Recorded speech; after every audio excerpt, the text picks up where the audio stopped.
అందరికీ నమస్కారము. కొన్నిసార్లు మనం ఏదో ఒక నిర్ణయం తీసుకుంటాం. తొందరపడి తీసుకుంటాము, తెలియక తీసుకుంటాము, ఇక టెన్షన్‌లో తీసుకుంటాము. ఇట్లా కొన్ని కొన్ని నిర్ణయాలు తీసుకొని చిన్న, పెద్ద తప్పులు జరిగి కొంతమంది జీవితాలు తారుమారైన సందర్భాలు కూడా చాలా ఉన్నాయి. అయితే ఈరోజు మనము గౌతమ బుద్ధుడు చెప్పిన ఒక చిన్న కథ ద్వారా నిర్ణయాలు ఎలా తీసుకోవాలి, ఎప్పుడు తీసుకోవాలి, ఎలా తీసుకుంటే మంచి నిర్ణయాలు అవుతాయి అనే దాని గురించి ఒక చిన్న కథ ద్వారా తెలుసుకుందాము. మనందరికీ తెలుసు, గౌతమ బుద్ధుడు ప్రవచనాలు ఇస్తూ తన శిష్యులతో కలిసి ఒక ప్లేస్ నుంచి ఇంకో ప్లేస్కి, ఒక స్థలం నుంచి ఇంకో స్థలానికి అతను అలా ప్రయాణం చేస్తూ ఉండేవాడు. అలా ప్రయాణం చేస్తూ చేస్తూ ఒకసారి అతనికి చాలా దప్పిక వేసింది, అంటే దాహం వేసింది బాగా. సో దాహం వేసినప్పుడు తన శిష్యుడితో చెప్పారన్నమాట. ఒక శిష్యుని పంపించాడు, నాయనా పోయి ఎక్కడి నుంచైనా కొంచెం మంచినీళ్ళు తీసుకునిరా, దాహంగా ఉంది. ఇక వెంటనే శిష్యుడు నీళ్ళ కోసం బయలుదేరి చిన్న తప్ప పట్టుకొని దాంట్లో నీళ్ళ కోసం తిరుగుతూ ఉంటాడు. ఒక చిన్న దగ్గరలోనే ఒక చిన్న కాలువలాగా పాండ్లాగా ఉందన్నమాట. అది చూడంగానే అమ్మయ్య ఈ నీళ్లు తీసుకెళ్ళిపోవచ్చు అనేసి అతను నీళ్లు తీసుకుందామో అని వెళ్ళేలోపు అక్కడి నుంచే ఒక చిన్న బండి, అంటే ఎడ్ల బండి ఆ కాలువ మించి ఇలా వెళ్ళిపోయింది స్పీడ్గా. అప్పుడు ఆ కాలువ నీళ్ళన్నీ ఏమవుతాయి, మురికిగా మడ్డిగా తయారైనాయి. ఇక అవి తాగలేమన్నమాట. వెంటనే అయ్యో ఎట్లా, ఇక్కడ దగ్గరలో ఇంకా వేరే ఏ చిన్న చెరువు కానీ కాలువలు కానీ ఏమీ లేవే, ఉన్న నీళ్లు బాగా మడ్డిగా తయారైనాయి, మట్టిగా అయిపోయినాయి, ఏం చేయను అని చెప్పేసి అతను మళ్ళీ గౌతమ బుద్ధుడి దగ్గరికి వెళ్ళి చెప్తాడనమాట. గురువుగారు ఇట్లా నేను నీళ్ళ కోసం వెళ్ళాను, కానీ ఆ నీళ్లు బాగా కలుషితమైపోయినాయి, ఎడ్ల బండి వెళ్ళింది, సో కాబట్టి ఆ నీళ్లు తాగే పొజిషన్లో మనం లేము, అవి తాగేటట్టు లేవు అంటాడు అతను. ఇక గౌతమ బుద్ధుడు అంటాడు, పర్వాలేదు నాయన, కొంతసేపు ఇక్కడే ఓ చెట్టు కనిపిస్తుంది, పెద్ద చెట్టు, దాని కిందే అందరం విశ్రమిద్దాము, కొంతసేపు రెస్ట్ తీసుకుందాము, తర్వాత నీళ్లు తాగొచ్చు అనేసి అందరూ ఆ చెట్టు కింద, పెద్ద చెట్టు కింద విశ్రమించి మొదలు పెడతారు. కాసేపు ఒక అరగంట అయ్యాక ఈ శిష్యుడు అంటాడు, స్వామి నేను మళ్ళీ వెళ్ళి నీళ్లు చూస్తానని చెప్పేసి వెళ్తాడు. వెళ్ళేసరికి అప్పటికి ఆ నీళ్లు ముందుగా మడ్డిగా ఉండే కదా, మట్టితోటి, ఆ మట్టి అంతా కింద కూర్చుండి నీళ్లు తేట తెల్లగా చక్కగా కనిపిస్తున్నాయి. ఈ నీళ్లు తాగొచ్చు ఇప్పుడు.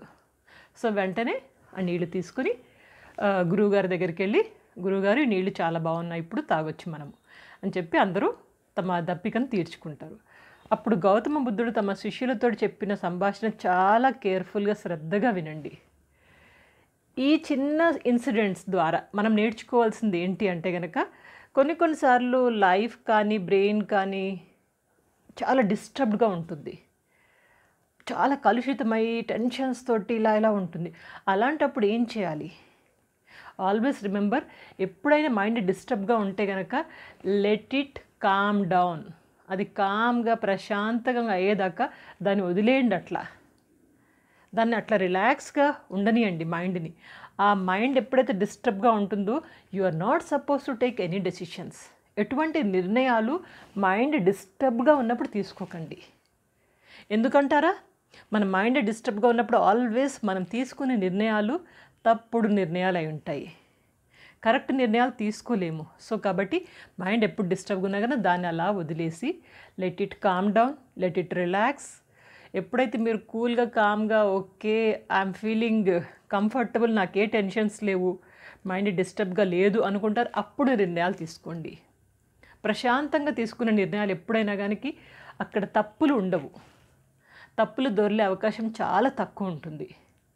మీరు జనరల్ జీవితంలో చూస్తూ ఉంటారు, చాలామంది వ్యాపారంలో కానివ్వండి, ఉద్యోగంలో కానివ్వండి, ఈవెన్ రిలేషన్స్, తండ్రి కొడుకులు, తల్లి కొడుకులు, అన్నదమ్ములు, భార్యాభర్తలు, ఇట్లా ఈవెన్ అక్క చెల్లెళ్ళు, అన్నదమ్ములు, ఇట్లా ప్రతి రిలేషన్స్లో మనం ఎప్పుడైతే టెన్షన్లో ఉంటామో ఆ టైంలో ఏమీ మాట్లాడొద్దు. Just calm down, don't take any decisions, don't speak anything. గమ్మున ఉండండి. ఆ టైంలో ఏమనొద్దు, ఏం డెసిషన్స్ తీసుకోవద్దు, ఏమీ చెప్పొద్దు అవతల వాళ్ళకి. జస్ట్ కామ్ డౌన్ మైండ్ని.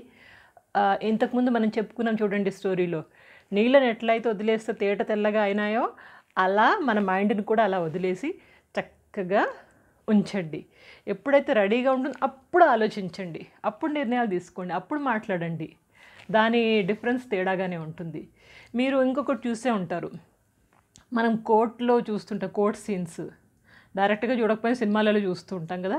ఎప్పుడైనా జడ్జి గారు ఏదైనా కేసు తీసుకుంటే కనుక ఆ కేసుకి సంబంధించి డెసిషన్ ఒక్కసారే చెప్పారు ఆయన.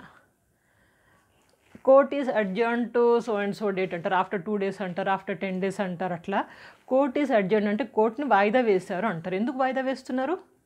ఆ డెసిషన్ అప్పటి సమయానికి టక్కున తీసుకున్న డెసిషన్ కరెక్ట్ కాదు, వాళ్ళు కొంచెం టైం తీసుకుంటారు, ఇంకా కొంచెం ఆధారాలను తీసుకోండి, ఇంకా కొంచెం ఆలోచిద్దాం కేసు గురించి, అట్లా పోస్ట్పోన్ చేసుకుంటూ లాస్ట్కి వాళ్ళు డెసిషన్ తీసుకోవడం జరుగుతుంది. అంటే సేమ్ ఈ కథనే, మెల్లగా ఆలోచించి తీసుకున్న నిర్ణయాలు ఎప్పుడైనా కరెక్ట్గా ఉంటాయి అని ఈ కథని మన జీవితంలో కూడా అన్వయించుకోవచ్చు.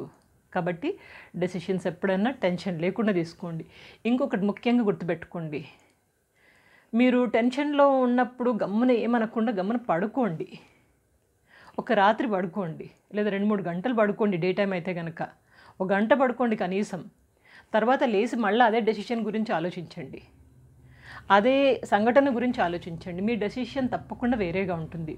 సో కాబట్టి రెస్ట్ ఇచ్చిన మైండ్ ఇచ్చే తీర్పు, మాట్లాడే మాటలు అన్నీ డిఫరెంట్గానే ఉంటాయి. సో కాబట్టి always keep your mind calm, tensionless, then take your decisions. ఈ నిర్ణయాలు ఎప్పుడన్నా ప్రశాంతమైన మైండ్ తోటి తీసుకోండి. కథ బాగా నచ్చిందా? లైఫ్లో కూడా ఇంప్లిమెంట్ చేయండి. ఇంత సమయాన్ని వెచ్చించారు మీరు, అందరికీ ధన్యవాదములు. తప్పకుండా వీటిని లైఫ్లో అన్వయిస్తూ మీరు కొద్దో గొప్ప ప్రయోజనం పొందాలి, జీవితంలో బాగా సాధించాలి అనే ఉద్దేశంతో వీడియో చేస్తున్నాను. So apply in your life. ఇంకొక మంచి స్టోరీతో మీ అందరి ముందు ఉంటాను. అప్పటిదాకా ఎప్పుడు నవ్వుతూ ఆనందంగా, ఉత్సాహంగా, ఉల్లాసంగా, ఆరోగ్యంగా ఉండండి. Take care. Good luck.